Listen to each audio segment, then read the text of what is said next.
entre l'association des raffineurs africains et le ministre du pétrole Étienne Dieudonné Ngoubou, sujet qui sera traité par Patrick Simangoy.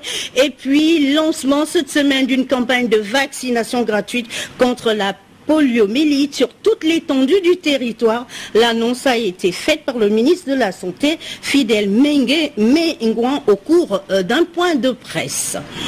Enfin, le torchon brûle à l'union du peuple gabonais. La tenue du prochain congrès ravive la flamme des tensions entre le secrétaire exécutif et la présidente de l'organisation du congrès qui ne s'accordent pas, alors là, pas du tout, sur les dates de ces assises.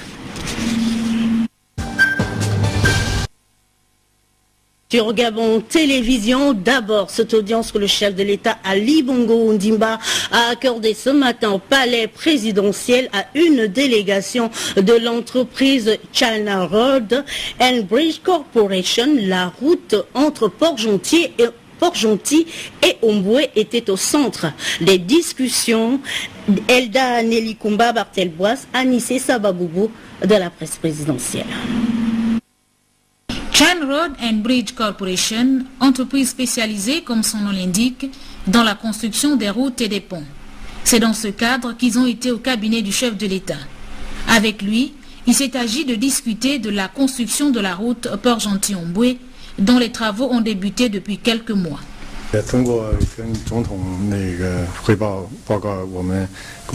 Pendant l'audience, Monsieur le Président, comme a demandé beaucoup sur le projet qu'on a exécuté, on est en train d'exécuter, il a promis de les exécuter dans les détails.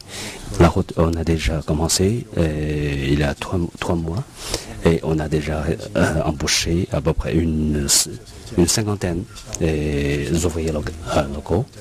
Oui, on a 5 km de débouillage des arbres, tout ça. 5 ans, ouais, la durée d'exécution. La délégation chinoise a profité de l'occasion pour présenter au président de la République les travaux effectués dans certains pays d'Afrique pour attester de leur expérience en la matière.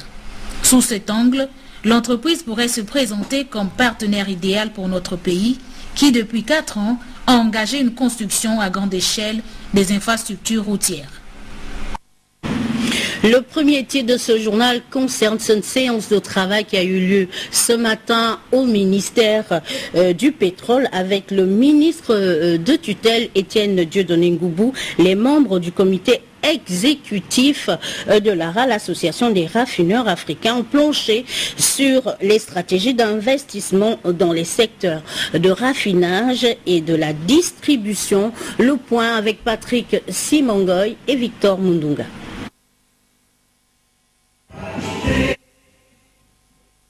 La délégation des raffineurs africains, conduite par Pierre Retenondiaï, président de l'association des raffineurs africains, directeur général de Sogara, est allé échanger avec le ministre du pétrole, Étienne Dieudonné Ngoubou, sur des questions et moyens de dynamiser l'investissement dans les secteurs du raffinage de tous les pays africains et de la Méditerranée, de façon à répondre aux besoins de demain. Cette association a tenu son bureau exécutif à Libreville pour la première fois et il nous paraissait opportun donc de venir la présenter à l'autorité de tutelle en matière d'hydrocarbures au Gabon. Nous avons parlé entre autres de projets comme la création d'une base de données au niveau africain. Nous avons parlé de la mise en place d'une politique de vetting, c'est-à-dire qui permettrait de contrôler la sécurité des bateaux qui opèrent le long des côtes africaines. Tout a été passé au peigne fin au cours de cette audience, les spécifications des produits, les ressources humaines, les techniques de raffinage et santé et bien sûr le calendrier des activités annuelles du comité exécutif de l'ARA. L'association ne vient pas remplacer les compétences locales en matière de raffinage, stockage et distribution. L'association joue le rôle de conseil parce que nous avons une certaine expérience et nous avons une vue générale de ce qui se passe en Afrique dans le domaine du raffinage, du stockage et de la distribution. Donc nous avons un rôle de conseils que nous apportons aux entités locales, aux raffineries locales, aux sociétés de stockage et de distribution, mais aussi aux décideurs politiques, c'est-à-dire au gouvernement, dans l'optimisation de ce secteur. Bon, je voudrais rappeler que l'Afrique est un secteur en pleine croissance. Il y a beaucoup d'infrastructures qui vont être construites et la demande en produits pétroliers au cours des 10 prochaines années se situe à environ plus de 10 millions de tonnes. Et cette demande devra être satisfaite, et pour la satisfaire, il faudrait que nous commencions dès à présent par mettre en place les infrastructures qui permettraient d'accueillir cette demande exponentielle. L'Afrique a besoin de produits pétroliers de qualité, une question qui a suscité un intérêt chez le ministre du Pétrole. C'est vers cet objectif que se tourne l'association des raffineurs africains que préside notre compatriote Pierre Retenondiaï. Par ailleurs, le ministère de la Santé, en partenariat avec l'OMS et l'UNICEF, lance cette semaine une vaste campagne de vaccination gratuite contre la poliomyélite sur toute l'étendue du territoire national. L'annonce a été faite par le ministre de la Santé au cours d'un point de presse sur place. Tassiana Miko et Francis Ngomo. D'après le bureau régional de l'Organisation mondiale de la santé, une épidémie de poliomyélite sévit en Guinée équatoriale et au Cameroun voisin. Au Gabon, aucun cas n'est enregistré pour l'instant. Toutefois, informé de la situation, le ministère de la Santé prend les devants en mettant en place une vaste campagne de vaccination en riposte contre l'épidémie. La date du mercredi 4 juin 2014 a été finalement retenue pour le lancement de la campagne de vaccination des enfants dont l'âge se situe entre 0 et 15 ans. Cette date du 4 juin, recommandée par l'OMS, a été choisie pour deux raisons. La première raison tient à la disponibilité des vaccins commandés en Europe, vaccins qui sont désormais disponibles. La deuxième raison, c'est la nécessité d'organiser cette campagne de vaccination concomitamment avec le Cameroun et la Guinée équatoriale afin d'accroître l'efficacité de la couverture vaccinale dans nos trois pays voisins. La vaccination contre la poliomyélite se fait en deux passages. Donc le premier passage, c'est celui qui a lieu cette semaine. Le second passage, c'est celui qui aura lieu au mois de juillet, en même temps que sera administrée la vaccination contre la rougeole qui, elle, se fait en un seul passage. Bitam, ville au nord du pays, va constituer le lieu de lancement officiel de la campagne de vaccination. Le choix du site n'est pas le fruit du hasard. Bitam est en effet aujourd'hui la localité la plus exposée et par voie de conséquence la principale porte d'entrée de l'épidémie dans notre pays. Précisons qu'un enfant qui n'est pas vacciné contre la polio expose sa vie à des risques néfastes. Le virus de la poliomyélite peut tuer. La deuxième possibilité est tout aussi dramatique. Cet enfant peut rester paralysé à vie. Vous avez constaté que je suis handicapé. Je suis handicapé des suites d'une poliomyélite. Je suis né parfaitement valide et jusqu'à l'âge de 4 ans, j'étais comme tous les autres enfants. Je jouais au ballon, je courais dans tous les sens. Mais simplement, je n'avais pas été correctement vacciné contre la poliomyélite et du jour au lendemain, je suis devenu infirme. Rappelons à toutes fins utiles que la campagne de vaccination va démarrer ce mercredi 4 juin à Bitam en présence du ministre de la Santé et des partenaires de l'OMS et l'UNICEF. Dès lors, les opérations de vaccination pourront démarrer en même temps dans les 9 provinces du pays où des équipes techniques sont déjà prépositionnées. Merci Tassiana pour toutes ces précisions. Dans le reste de l'actualité, la mesure de prise en charge médicale des salariés retraités du secteur public et privé décidée par le président de la République lors des assises sociales est concrète. Le constat a été fait ce matin par Jerry Mbougou-Bivigou de notre rédaction. Le président de la République l'a décidé lors des assises sociales. Chose promise, ça y est, les salariés et retraités du secteur privé et parapublic bénéficient depuis le 1er juin dernier de la prise en charge médicale de la Caisse nationale d'assurance maladie et de garantie sociale. Dorénavant, les assurés peuvent aller dans toutes les structures sanitaires publiques et privées conventionnées par la CNAMGS. La visite effectuée au centre hospitalier universitaire d'Angondje et celui de Libreville peuvent l'attester. Nous avons commencé à recevoir nos assurés du secteur privé et nous avons commencé à les recevoir avec les feuilles du secteur privé que nous avons pu disponibiliser au niveau de notre bureau d'accueil. Et nous avons reçu déjà dans la matinée une vingtaine. Et pour le croire, il faut le voir. Morceau choisi. Moi je suis employé du parapublic. Là, fort heureusement ou alors malheureusement, mon fils est malade. J'ai voulu expérimenter. Voilà, donc ce matin, je me suis rendu à la clinique Union Médicale. Heureusement sur place, il y a un médecin qu'on conseille et au vu du reçu d'immatriculation de l'enfant, a dit qu'effectivement je pouvais donc, voilà, donc la fiche de soins a été remplie. Donc là je suis venu au CHL où l'examen s'est fait.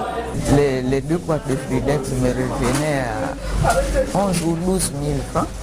Là j'ai payé 4 200 pour deux boîtes de Fluidex et un autre médicament, un remontant. Donc vraiment pour moi la CNAMGS c'est bienvenu. Après l'immatriculation, la distribution de cartes place aujourd'hui à la prise en charge médicale effective. Seul ombre au tableau, certains ne savent toujours pas qu'il faut forcément se faire immatriculer pour bénéficier de toutes les largesses de la CNAMGS. N'attendez pas la maladie pour vous faire immatriculer. Une autre actualité concerne l'emprunt obligataire de l'établissement de crédit spécialisé Allios Finance Gabon et nous recevons à ce sujet son directeur général, Monsieur Faisal Charour. Bonsoir, DG. Alors vous êtes ici ce soir pour évidemment communiquer sur une émission d'emprunt obligataire d'Allios. Est-ce que, avant de revenir sur les termes de cet emprunt obligataire, vous pouvez dire un mot sur votre établissement? Bonsoir et merci pour cette tribune que vous nous offrez. Je tiens vraiment à vous remercier au nom de l'équipe Allios Finance Gabon. C'était effectivement la première émission obligataire que nous lançons sur le marché financier localement et au niveau de la sous-région. Donc c'est la première fois qu'on émet un emprunt obligataire et à cette occasion-là, on voulait partager en avant-première cette information avec vous, s'agissant d'une émission qui est importante pour nous et qui permet d'animer aussi le marché financier au Gabon et au niveau de la sous-région. Justement, quelles sont les caractéristiques de cet emprunt obligataire? Alors c'est une émission obligataire, c'est un emprunt sur 7 ans, donc sa maturité c'est 7 ans. Il est rémunéré à 6,25% brut l'an par année. Et donc les remboursements du capital et des intérêts se font annuellement. Et c'est un emprunt, enfin c'est des titres, donc les obligations seront cotées à la BVMAC et donc ils seront négociables au niveau du marché financier. Justement, le lancement officiel se fera demain à Gabon Mining Logistique. Alors, quels sont les investisseurs qui sont conviés à cette cérémonie? Alors tout le monde est la bienvenue pour cette cérémonie de lancement effectivement qui aura lieu demain à Gabon Mining Logistique, donc là, dans la salle de conférence dans cet immeuble. La réunion démarrera à partir de 16h et toutes les personnes qui sont intéressées par ce placement financier porteur et profitable et qui présente beaucoup de sécurité sont invités à y participer. Tout le monde? Tout le monde, enfin les particuliers, les entreprises, tous les épargnants sont la bienvenue pour cette émission. Et demain à partir de quelle heure? C'est à partir de 16h demain. Merci DG. Gabon Télévision va vous accompagner dans la communication de cette activité. Je vous remercie. Merci. La page politique de ce journal concerne les travaux du Conseil national du Parti démocratique gabonais pour la province de l'Estuaire qui ont eu lieu au lycée Paul Indjenji Ngunju, une réunion qui avait pour objectif de relayer la vision du président de la République contenue dans le plan stratégique Gabon émergent sur place. Yves Oyono et Jean-Pierre Moussoami d'Itimboui.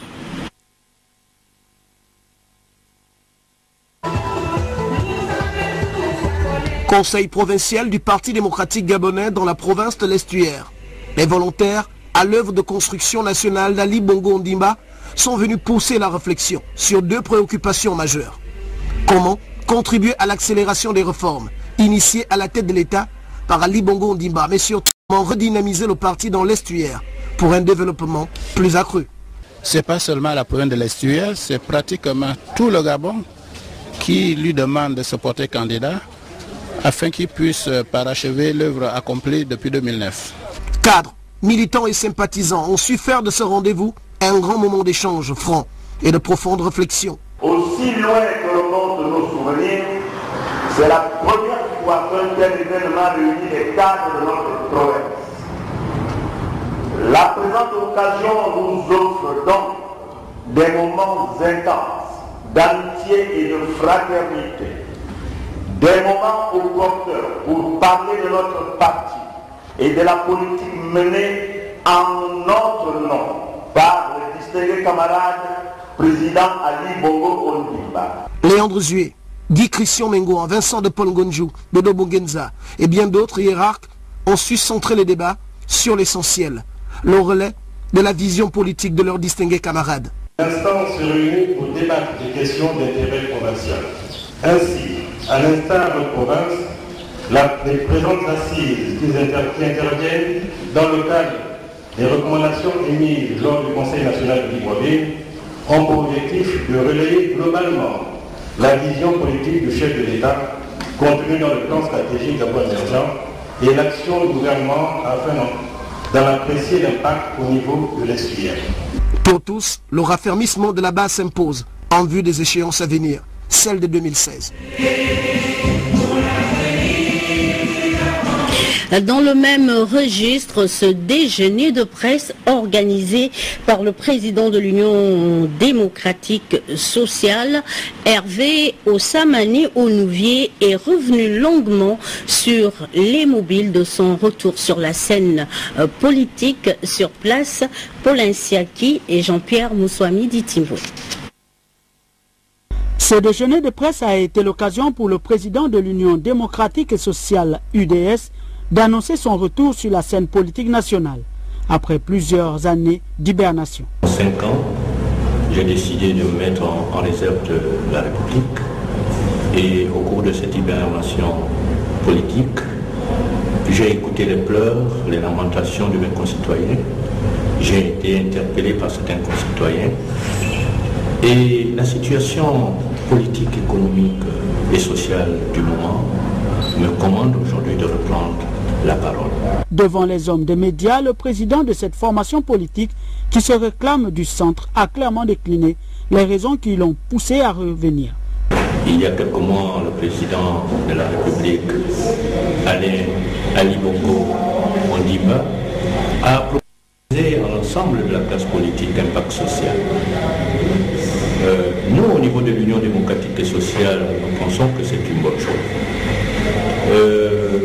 Nous estimons que la vision du président Ali Bongo Ondimba est une bonne vision, mais j'ai eu l'occasion également de dire au président Ali Bongo Ondimba en son temps que nous partageons la vision, mais pour qu'une vision soit réellement une véritable vision, il fallait une mise en œuvre. Et cette mise en œuvre faisait appel à des femmes et des hommes, et que ces hommes et ces femmes devaient être patriotes et compétents. Je crois que ce sont les deux caractéristiques que doit avoir une équipe, parce que, et là je vais reprendre un exemple d'un grand frère qui disait quand vous voulez aller jouer au rugby, il faut amener des rugbymen, pas des footballeurs. Et c'est ça justement. Si le président Ali Bongo Ondimba veut que sa vision soit une véritable vision, il faut non seulement vendre cette vision, mais également mettre en œuvre cette vision avec des hommes et des femmes capables de traduire dans les faits. Le retour d'Hervé Ossamane Onouvier sur la scène politique démontre une volonté affichée de sa part de contribuer une nouvelle fois à la consolidation de la démocratie. Dans le sujet qui va suivre, nous vous proposons d'écouter le président de l'Alliance pour le Nouveau Gabon, le docteur Akouré Davin, propos recueillis par Cyril Bertrand Ngaleko et Christian Maïnda. Alors, si j'ai bien entendu l'appel qui a été fait par le chef de l'État, il s'adresse non seulement à la majorité pour l'émergence avec qui il travaillait, mais il a ouvert cet appel à tous les compatriotes, y compris ceux de l'opposition, qui seraient prêts à venir travailler avec lui, notamment sur le pacte de solidarité. En ce qui nous concerne à l'Alliance pour le Nouveau Gabon, nous sommes heureux de l'entendre parce qu'il y a quelques mois, nous avions déjà fait cette remarque sur d'ailleurs votre chaîne de télévision en disant que le président de la République était le président de tous les Gabonais. Il était le président de ceux qui avaient voté pour lui, comme il était le président de ceux qui n'avaient pas voté pour lui, et que nous étions en train de dénoncer un peu la mise à l'écart de tous ces Gabonais qui n'appartiennent pas au PDG. Donc aujourd'hui, nous avons l'impression que le chef d'État nous a entendus, qu'il a appelé tous les Gabonais à s'unir autour de ce pacte social. Cela correspond donc à notre vision des choses. Donc il n'est pas question de ralliement à la majorité présidentielle. Il est question aujourd'hui d'adhérer à quelque chose de bien spécifique, à la lutte contre la pauvreté. Nous l'avions déjà donné notre accord lorsque le rapport McKinsey nous avait été rendu public.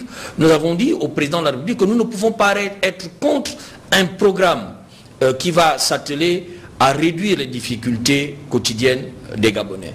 Ce sera donc au président de nous indiquer quelles sont les voies et moyens, quel est le cadre institutionnel dans lequel il veut que ces nouvelles forces travaillent avec lui. L'Alliance pour le Nouveau Gabon s'inscrit donc à côté du chef de l'État dans la lutte contre la pauvreté, dans l'adhésion au pacte social. Mais nous gardons notre libre arbitre, nous gardons notre liberté d'expression. Nous ne rentrons pas au PDG, nous ne rejoignons pas la majorité présidentielle pour l'émergence. Que les choses soient bien claires. Ce que nous disons, et nous l'avons vu dans les autres pays, lorsqu'il y a des problèmes qui se posent, on fait appel à toutes les compétences, à toutes les expertises. Et c'est dans ce sens que nous venons. Aujourd'hui, nous devons savoir que être dans l'opposition ne signifie pas que nous ne sommes pas Gabonais. Si nous prenons un enseignant, ce n'est pas parce que quelqu'un est dans l'opposition, enseignant de son État, qu'il ne peut pas avoir à diriger un établissement scolaire. On ne va pas mettre de côté quelqu'un parce qu'il est de l'opposition alors qu'il a le profil pour être directeur général d'une administration centrale. Et nous sommes heureux aujourd'hui que le chef de l'État comprenne qu'il ne peut pas construire le Gabon uniquement avec le PDG. Parce que Et puis, cette crise qui secoue la formation politique léguée par Pierre Mamboundou, le torchon brûle entre les membres du secrétariat exécutif qui ne s'accordent pas sur les dates du prochain congrès ordinaire. Biwaou Mikala et lui Bestar Lenyongo. L'organisation du premier congrès ordinaire de l'Union du peuple gabonais UPG, prévu du 6 au 9 juin, crée la tourmente au sein du parti. Une partie des militants dont le secrétaire exécutif pense que toutes les conditions ne sont pas réunies pour convoquer ces assises. Actuellement, le problème qui divise les UPGistes, c'est celui du congrès. Le congrès de l'Union du peuple gabonais, qui va être le tout premier congrès de notre parti, ne doit pas être un congrès organisé dans le désordre, un congrès organisé par un groupe de militants parce qu'ils veulent assouvir leurs ambitions au détriment de l'objectif, de l'idéal que s'est fixé le parti, de l'objectif du parti qui consiste à gouverner un jour ce pays.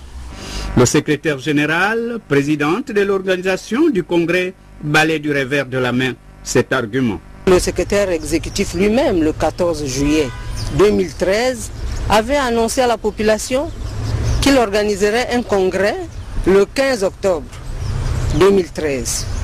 Alors, était-il prêt en ce moment-là? Et qu'est-ce qui a changé? Au contraire, nous avons pris beaucoup de temps pour mieux affiner cette organisation. Donc ce n'est pas une raison valable. Le congrès ne peut que se tenir et tous ceux qui sont contre cette idée sont contre donc les dispositions réglementaires imprônées par le ministère de l'Intérieur. Ils sont contre donc nos propres textes. Et nous ne pouvons pas cautionner cela. Autre question qui fâche, la nomination de Bruno Benmoubamba au poste de secrétaire général. L'UPG, dans son organigramme du bureau exécutif, prévoit l'existence d'un secrétaire général. Celui qui était là a été suspendu et nous ne pouvions pas aller à un congrès aussi important que celui que nous préparons sans un secrétaire général. Au regard de l'importance de ce poste, la nomination devait se faire selon les statuts du parti. D'où vient la précipitation de nommer un secrétaire général à quelques jours du congrès? Bien, c'est peut-être pas important à mon avis, parce que après le congrès, je pense que les nouvelles autorités qui vont être élues vont avoir des choix à faire. Pour taire la guerre des égos, les deux partis devaient s'asseoir autour d'une table pour régler une fois pour toutes les incompréhensions qui les opposent afin que l'UPG retrouve sa sérénité d'antan. Dans le septentrion, le mouvement d'action pour le Gabon s'implante dans le district de Sam. La cérémonie d'installation a été présidée par le parrain sur place, Patrick Simangoy et Serge Nzengi Mabila. Le district de Sam, dans la province du Wolintiem, vient de vivre un événement majeur, l'arrivée en son sein du mouvement d'action pour le Gabon, le MAG qui se positionne comme une structure, véhicule des valeurs fondatrices d'un pays, comme l'unité, la solidarité, le respect de l'échelle et donc de la hiérarchie établie à tous les niveaux, familial d'abord et administratif ensuite. Ici, à Sam, à la grande joie de tous, Alfred Ngabanda, parrain du mouvement d'action pour le Gabon, à la tête d'une importante délégation du dit mouvement, a procédé à l'installation de la cellule locale. Le choix des responsables du MAG s'est porté sur Jean-Serge Ngemedou, représentant du MAG à Sam, et Dominique Simamba, quant à lui, a été fait conseiller personnel du parrain du MAG. Monsieur le parrain, Monsieur le Président, conscient qu'il faut agir en homme de pensée et penser en homme d'action, vous avez prescrit une mission d'enquête et d'évaluation en vue de l'implantation du mouvement d'action pour le Gabon dans le district de Sam. Au terme de l'enquête menée dans ce contexte, il est apparu que les populations du district de Sam, à l'instar de celles des autres localités du Gabon, adhèrent à la vision et aux valeurs prônées par le mouvement d'action pour le Gabon. Le mouvement d'action pour le Gabon étend ses tentacules à l'intérieur du pays. Le président du mouvement apprécie. Le MAG est notre association. On a créé le MAG pour réfléchir dans les problèmes du social. L'enfant a faim, on fait comment? La route est gaspillée, on va faire comment? Asseyons-nous, on fait comment? C'est ça le MAG. Nous sommes plus dans l'action sociale. Et nous avons choisi, avec la grâce de Dieu, une icône, un monsieur que tout le monde connaît, qui nous accompagne dans ce plan de lutte. Quand je dis lutte, ce n'est pas la bagarre. C'est le combat pour chercher des solutions pour le bien-être. Le mouvement d'action pour le Gabon est créé il y a quelques mois. L'implantation de la représentation du district de Sam constitue la 3e sortie du genre après le gymnase omnisport de Lumi et Kango dans le département du Komo-Kango dans la province de l'Estuaire. En marge de cette cérémonie d'installation, un acte de haute portée sociale a été posé par le parrain Alfred Ndiambada. Patrick Simangoy. En marge de la cérémonie d'installation de la représentation locale du MAG à Sam et faisant sienne les valeurs de partage telles que l'enseigne la plus haute autorité du pays, le parrain du mouvement d'action pour le Gabon a apporté un tant soit peu de l'oxygène aux 3 dispensaires du district de Sam qui ont reçu des lots de médicaments de première nécessité et plusieurs fournitures destinées aux élèves par anticipation à la rentrée académique. Alfred Ndiambada répondait ici à une forte demande sociale. Voudrais-je, de mon nom propre, aussi qu'à celui de toutes les populations samoises, vous donner votre bénédiction. Votre action étant louable pour la nation tout entière, nous osons croire que vous aurez assez de ressources pour unir tous les Gabonais dans une action concertée. Ceux qui ont beaucoup faim et qui n'ont rien à manger. Ceux qui souffrent, il faut les aider.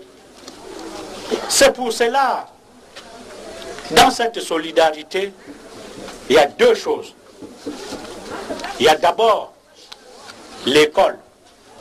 L'école de nos enfants. Nous devons aider nos enfants à faire l'école. Parce que l'école, c'est l'arme des pauvres. L'école, c'est l'arme des faibles. Vous allez à l'école, vous réussissez, vous ne serez plus pauvre.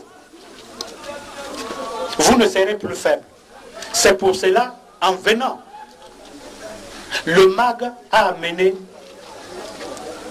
les fournitures de la rentrée scolaire, la prochaine rentrée scolaire pour les jeunes de Sam.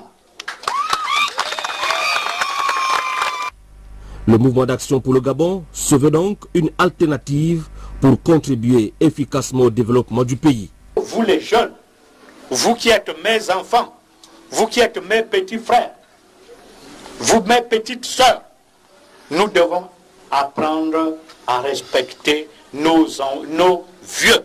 J'ai l'habitude de dire que tout ce qui est naturel dépasse ce qui est artificiel.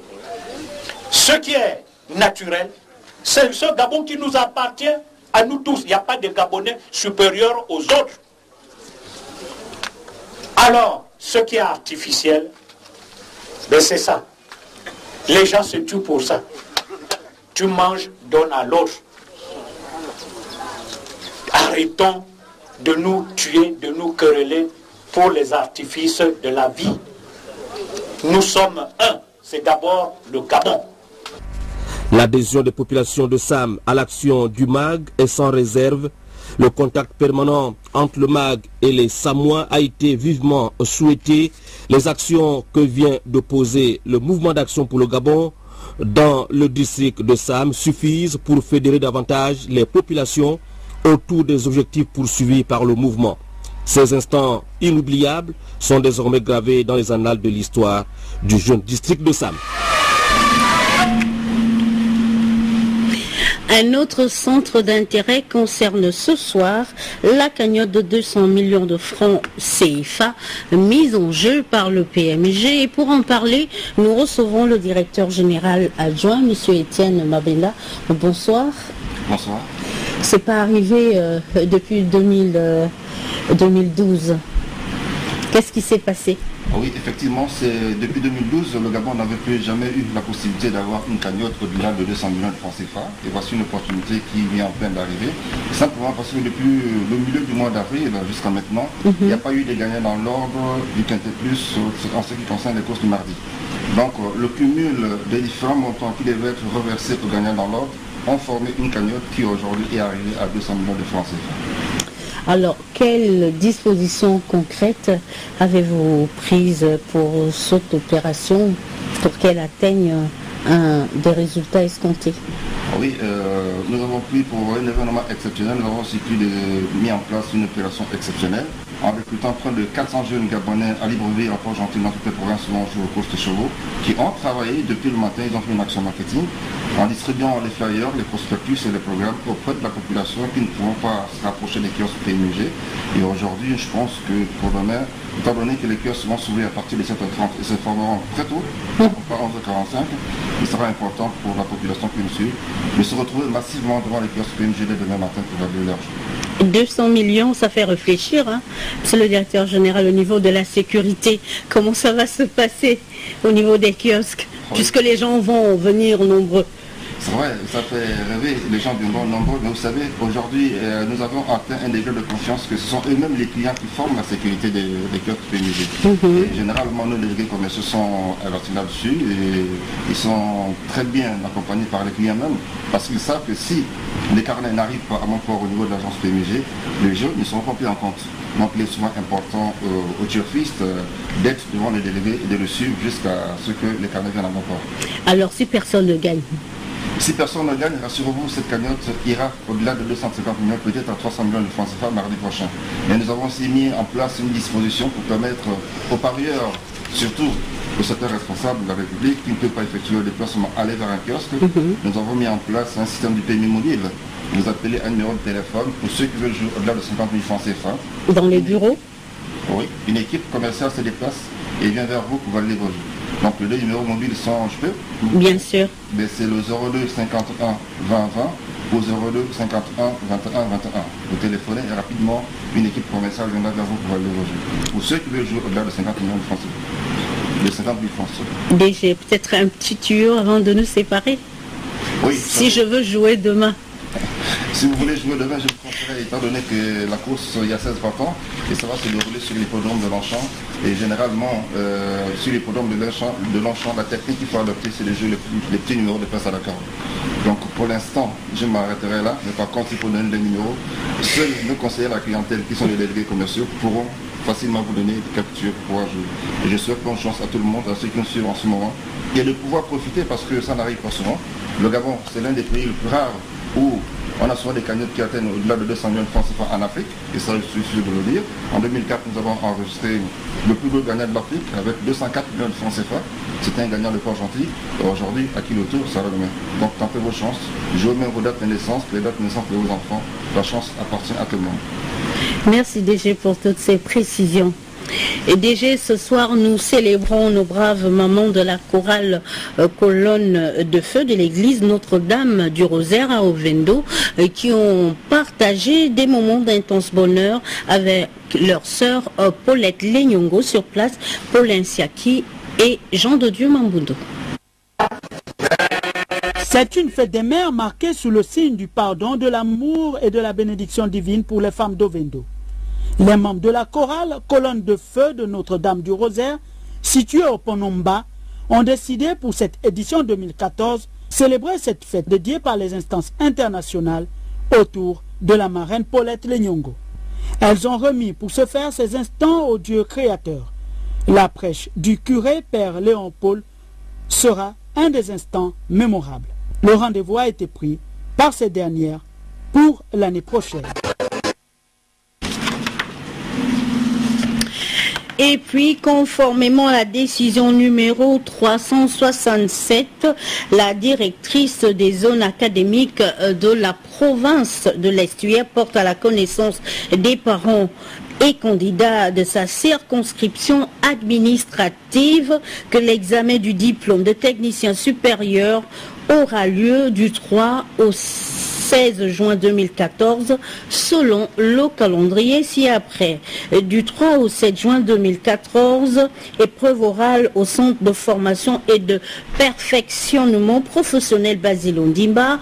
Du 10 au 16 juin 2014, épreuve écrite au lycée Paul Emmanuel Yégué à Ouloumi d'une part. D'autre part, selon la décision numéro 366, l'examen du certificat de formation professionnelle traditionnel aura lieu du 14 au 25 juin 2014 dans le même lycée. Les épreuves débutent dès 8 h. Nous y reviendrons. Les responsables de l'intersyndicale des impôts ont appelé ce jour à une reprise effective du travail. Suite à cette annonce, le ministre de l'économie, Christophe Akagamba, s'est rendu dans les différentes administrations fiscales constater l'effectivité de cette reprise sur le terrain. Jean-Augustin Ndiangui et Victor Mundunga. Première étape de la descente dans les administrations fiscales de Christophe Akagamba, le ministre de l'économie et de la prospective, le sein des moyennes entreprises d'Ovendo. Ici, il était question pour le numéro 1 de l'économie de vérifier la présence ou non des agents des impôts à leur poste. De la direction des moyennes entreprises à la direction générale des impôts, en passant par la direction des grands marchés et la direction provinciale des impôts de l'Estuaire, la reprise du travail est effective, même s'il est à déplorer quelques absences. Je suis venu voir simplement ce matin si les services avaient repris leur travail normalement. Parce qu'on a connu quelques difficultés la semaine dernière avec des petits mouvements d'humeur. Et je suis venu voir à la suite de la déclaration qui a été faite à la télévision par les syndicalistes qui ont promis de reprendre le travail normalement ce matin. Je venais voir si la parole était liée à l'acte. Il ne faut pas être non plus alarmiste. Hein. Les services ont repris. Vous savez, quand les gens font un débrayage, les choses ne sont pas d'emblée à 100%. Il n'y a pas une reprise de tout le monde. Mais je crois que ce matin, 80% des effectifs sont là. Les gens sont à leur poste. L'appel à la reprise lancé par les responsables de l'intersyndicale des impôts a donc été traduit en acte, reste désormais à 20% des agents d'emboîter le pas. Nous allons refermer ce journal avec une note sport. Salinas, un exemple de réussite sportive à encourager le club gabonais qui s'est offert une place sur le podium de la 30e Coupe d'Afrique des clubs vainqueurs de Coupe de handball a été reçu ce matin par le ministre des Sports sur place Frédéric Nancy-Pagna et Francis Ifunda Samabi. Après leur médaille de bronze obtenue en Coupe d'Afrique des clubs à Oyo, le ministre des Sports a tenu à féliciter les valeureux handballeurs de Salinas. Une invitation que les responsables du club perçoivent comme un geste de reconnaissance. En venant à Libreville pour aller à Oyo, nous n'avons pas pensé que ces choses-là pouvaient arriver. Les garçons sont allés au Congo, ont fait une bonne prestation. Aujourd'hui, Salinas a été reçu par le ministre des Sports. Vraiment, nous sommes très satisfaits. C'est avec plaisir que nous avons reçu cette invitation du ministre. Et ça montre à suffisance que le gouvernement nous suit. Les performances réalisées, c'est aussi grâce au gouvernement, parce que si l'État n'aurait pas mis les moyens, nous ne serions pas retrouvés à Oyo. Nous souhaitons effectivement que le gouvernement mette effectivement un accent un peu plus particulier sur les infrastructures sportives, comme l'a dit le ministre tout à l'heure. Et c'est tellement temps qu'on mette effectivement en route le projet du championnat semi-pro. Au cours de cette cérémonie, l'entraîneur de Salinas a remis symboliquement une médaille à Blaise Louambert, une médaille fruit des efforts consentis par le ministère de tutelle pour le développement de cette discipline au Gabon. Nous avons pris l'option de faire du Gabon un pays de sport. Et à ce titre, le chef de l'État souhaite que, quel que soit le sport, nous devons avoir des athlètes de haut niveau. C'est à ce titre qu'en matière de handball, nous avons pensé qu'il faut encourager l'équipe qui a gagné et de Tumula, qui allait à Oyo, a obtenu une médaille de bronze. Une troisième place en compétition africaine, c'est un début, une porte ouverte pour de plus grands succès. Cette équipe qui a obtenu une médaille de bronze pourra avoir une médaille d'argent ministre, avec une médaille d'or, je la prendrai chez le chef de l'État. Et là, j'ai une médaille de bronze, je me contente de cette médaille, mais nous tirons vers le haut. Le ministère ne ménagera aucun effort pour encourager les sportifs. Nous avons commencé avec le football, où il y a un championnat professionnel. Et là, nous descendons de voir dans quelle mesure nous devons professionnaliser également les autres sports. Ces bons résultats obtenus depuis quelques années par les handballeurs gabonais ouvrent peut-être la voie à la professionnalisation de cette discipline. Précieuse collaboration de toute la rédaction de Gabon Télévision vont m'accompagner jusqu'à jeudi. Pélagie Mboui Oono et Tassiana Minko. Merci pour votre attention. Bonne soirée chez vous. À demain 20h.